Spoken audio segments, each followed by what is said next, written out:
Can the quadratic polynomial, quadratic polynomial है x square plus k x plus k have equal zeros for some odd integer k is greater than one. तो बोला जा रहा है कि quadratic polynomial है और इसका क्या जीरोस इक्वल हो सकता है for some odd integer that is greater than one. एक और इंटीजर है के जो कि एक से बड़ा है, मतलब वो के का वैल्यू क्या क्या हो सकता है, 3 हो सकता है, 5 हो सकता है, 7 हो सकता है, 9 हो सकता है, डॉट, है ना, डॉट डॉट। ये सभी के वैल्यू हैं और इसी तरीके के आगे भी बहुत सारे के वैल्यू हैं।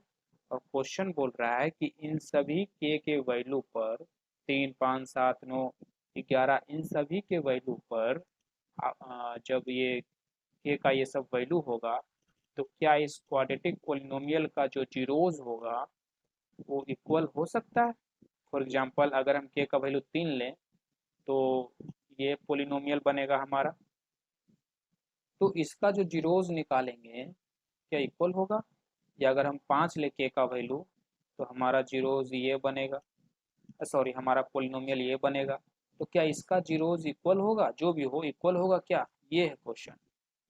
तो ये कैसे पता करें, जीरोज इक्वल मतलब अल्फा बीटा बराबर है। तो देखते हैं इन दोनों का सम करेंगे तो माइनस बी बाई ए आएगा, दोनों इक्वल है ना, तो 2 अल्फा बोल देते हैं, है ना, बीटा को भी अल्फा मान लेते हैं। यहाँ से बी का वैल्यू क्या होगा के और ए का वैल्यू 1, तो 2 अल्फा बराबर माइनस के। ओके, ये वैल्यू आगे काम आएगा। एक और है अल्फा बीटा बराबर सी बाई ए, दोनों सेम है तो बीटा को भी अल्फा मान लेते हैं, तो अल्फा स्क्वायर बराबर सी बाई ए। यहाँ पे सी का वैल्यू के है और ए का वैल्यू 1 है, तो के का वैल्यू हो गया अल्फा स्क्वायर। अब देखिए यहाँ पे, यहाँ से आ रहा है के का वैल्यू अल्फा स्क्वायर और यहाँ से आ रहा है के का वैल्यू -2 अल्फा। इसका मतलब इन दोनों का जो देखिए एलएचएस सेम है तो आरएचएस भी सेम होना चाहिए, तो 2 अल्फा बराबर अल्फा स्क्वायर, तो अल्फा अल्फा कटेगा तो अल्फा बराबर -2 आएगा। ठीक, तो अगर अल्फा बराबर -2 आएगा और यहाँ हमने माना है, ठीक है, तो अल्फा बराबर -2 आया है, तो के का वैल्यू क्या आएगा, तो के का वैल्यू -2 अल्फा है ना। यहाँ से देखिए आप के का वैल्यू -2 अल्फा है, तो -2 अल्फा का वैल्यू रखेंगे -2, तो के का वैल्यू आएगा वो 4। और ये 4 देखिए इवन नंबर है, ग्रेटर देन 1 है बट इवन नंबर है, और हमने क्या कंसीडर किया था कि इस ऑड नंबर पे अल्फा बीटा बराबर होना चाहिए।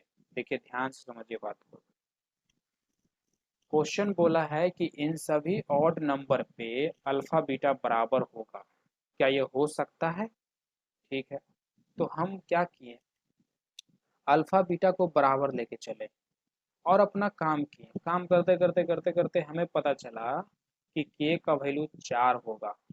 तो यहाँ पे हम ये बोल सकते हैं, ये के का वैल्यू 4 कैसे आया, जब हम अल्फा बीटा को बराबर माने, जीरोस को बराबर माने। ठीक, तो यहाँ पे कह सकते हैं कि जीरोस बराबर है तो के का वैल्यू 4 है, या इसका उल्टा बोले कि के का वैल्यू 4 है तो जीरोस बराबर है।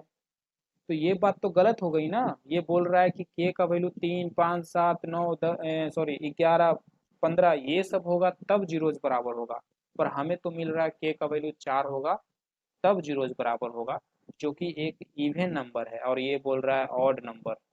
तो इस हिसाब से ये नहीं हो सकता, no it is not possible.